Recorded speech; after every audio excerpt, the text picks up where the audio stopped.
Kentucky 4-H Project Go. Today, we're going to be exploring our Family and Consumer Sciences program using the Textured Collage project out of the Home Environment curriculum. And you can find it in Unit 1. My name is Dr. Hilpp, and I am one of the State 4-H specialists here in Kentucky at the University of Kentucky. So textured collages are a really great way to explore how texture can play into design and how different textures can work together to create a unified project. The project that you're going to be creating, you can enter in the state fair. At the state fair, it is class 888. That might be different at your local county fair. And so you will want to talk to your local agent about what class it is and how to enter that project.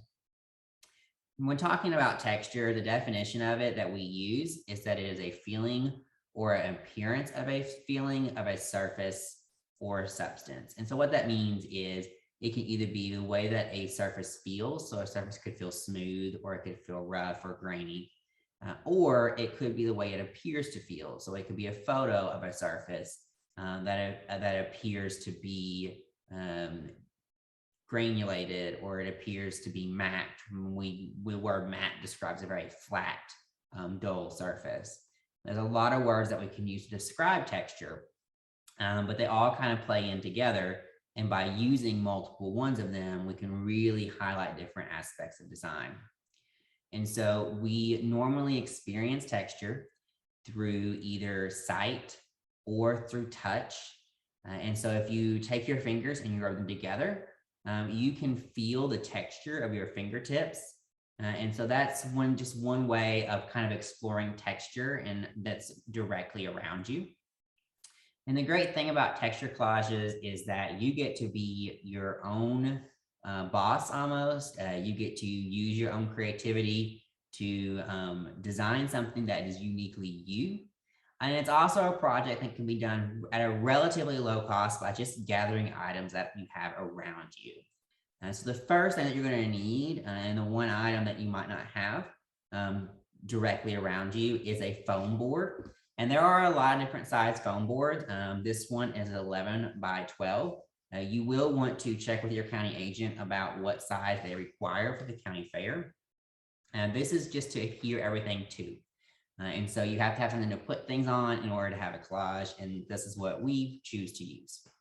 Then what you'll need to gather is different craft supplies, different items out in nature, different ways to adhere things, and different fabrics. So what I have gathered up, I have gathered some different types of buttons that I have here.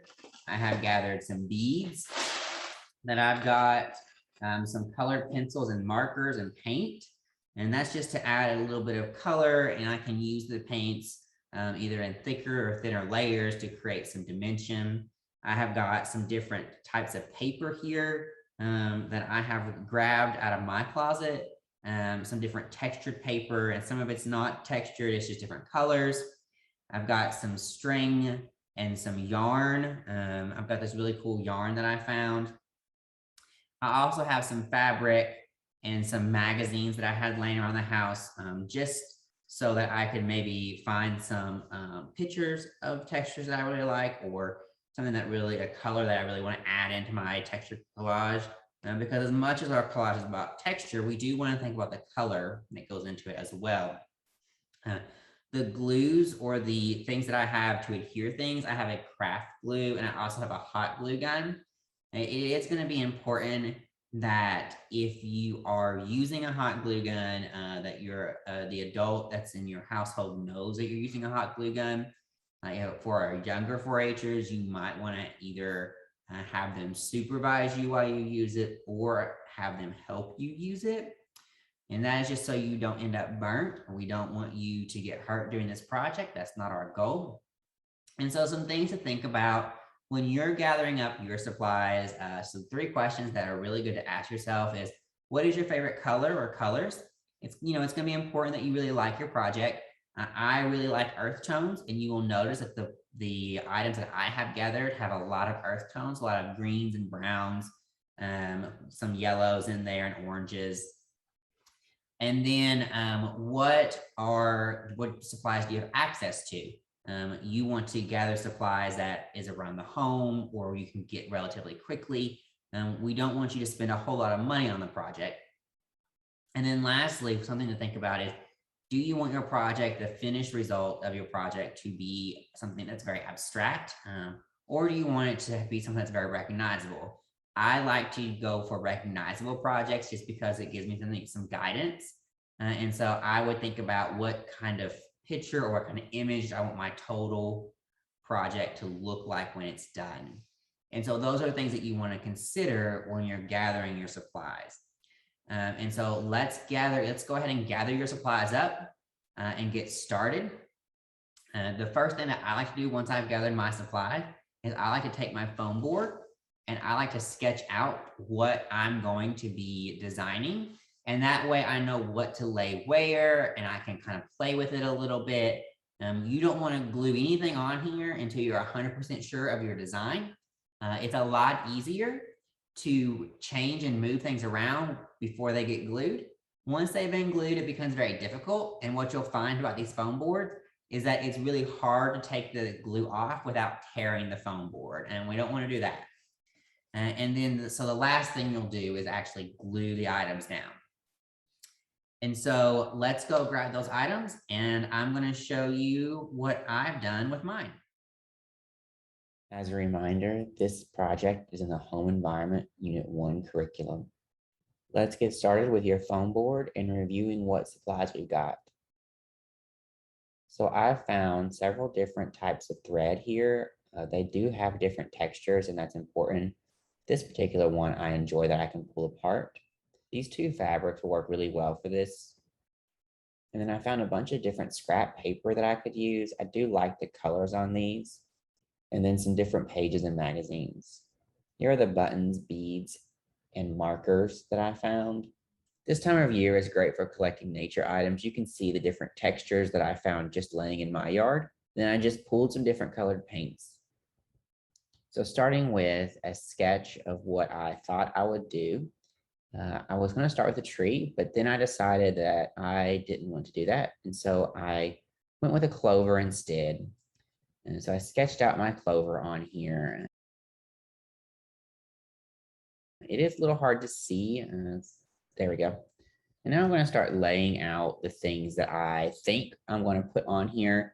Remember, I'm not going to glue anything down until I get it completely finished because things could change. And so I'm thinking right now that I'm going to do a background of a starry night or maybe a cloudy sky. The texture in the fabric and in this yarn works really well for that. And so I'm going to play onto that and then maybe put my clover in the foreground.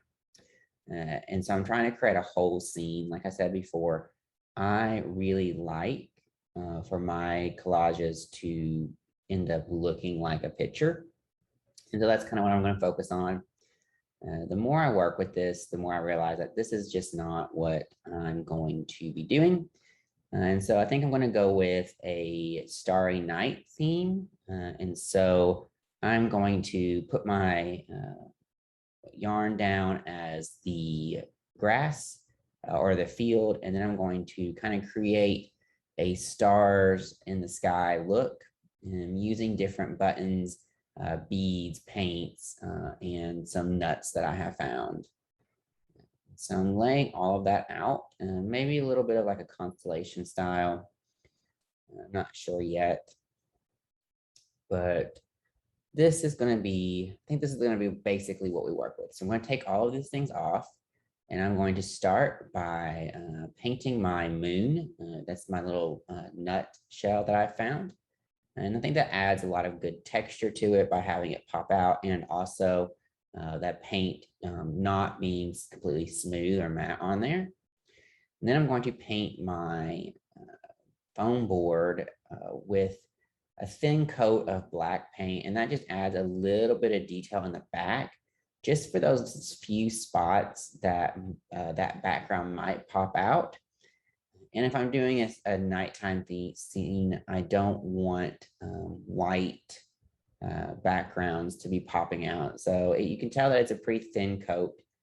I just want to make sure that I get it covered so that it doesn't stand out whenever people are looking at it. So the next thing I'm going to do is create the sky with this fabric. And I'm cutting it into small pieces so I can change the directions of it. So just like textures can be something you can actually feel, it can also be the look of it. And so we are going to create a very textured look by taking this fabric that has its floral print and rearranging the directions of it so that it kind of meshes and comes and goes, much like a night sky would. As a reminder, if you're using a glue stick, or not a glue stick, if you're using a hot glue gun, then please make sure that an adult knows or that an adult is supervising or helping you. So to add a little bit of different textures in it, I'm going to take this paper that I found that has some gold spots on it, and I'm going to give it a light black paint coat so it matches my theme. I'm going to let that dry while I finish up my sky.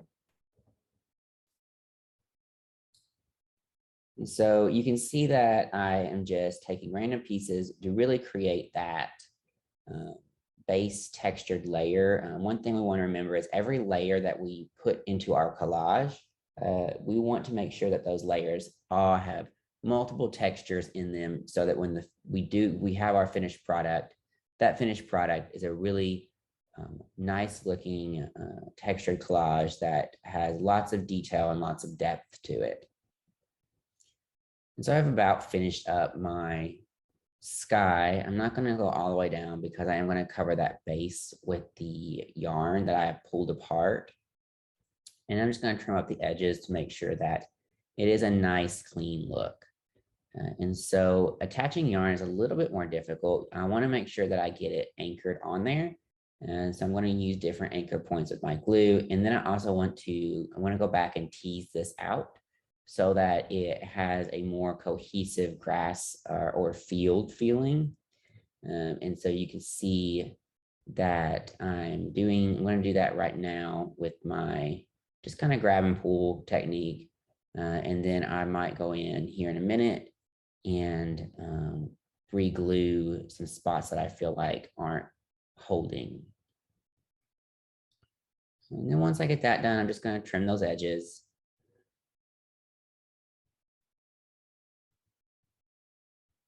So I'm going to start laying out the next layer and see what I like and don't like. So this is my base layer of my Starry Night and my foreground scene. And so I'm going to glue these strips that I've cut and painted in here. This just creates a little bit of detail, a little bit of change of texture from the chaotic look of the sky into a more streamlined slit. And it kind of provides some focal points. And then I've glued my moon in, and I'm going to start attaching this fence line here.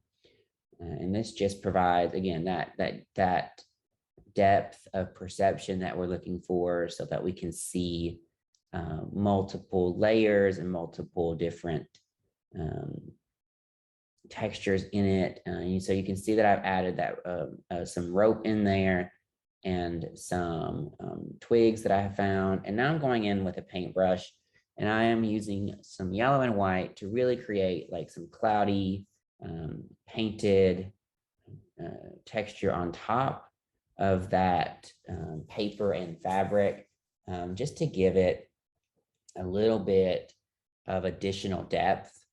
So for my next layer, I'm going to take some blue thread that I found, and I'm going to coat it in glue so it'll stick, and kind of lay it out in a swirled pattern so that it provides a little bit of different, again, that different texture and different movement. And so this is the third type of movement we're seeing in the sky. And then I'm going to add another piece of holly into the foreground, kind of try to create a little bit of a tree look.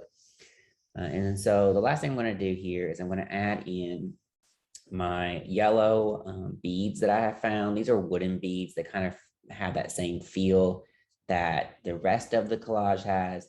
I'm going to glue them in to kind of create some anchor points of yellow pops Again, color is not necessarily part of the collage, but you do want the collage to look appealing.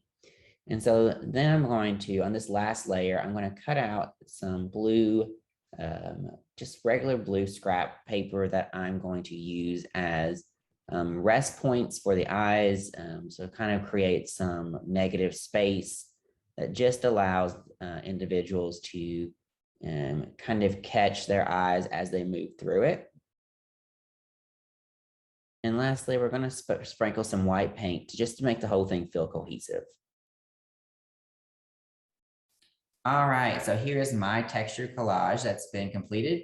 I opted for the Starry Night theme, but you are more than welcome to use your imagination or whatever you're drawn to and create your own theme. So I really appreciate you joining me today for the Kentucky 4-H Go project.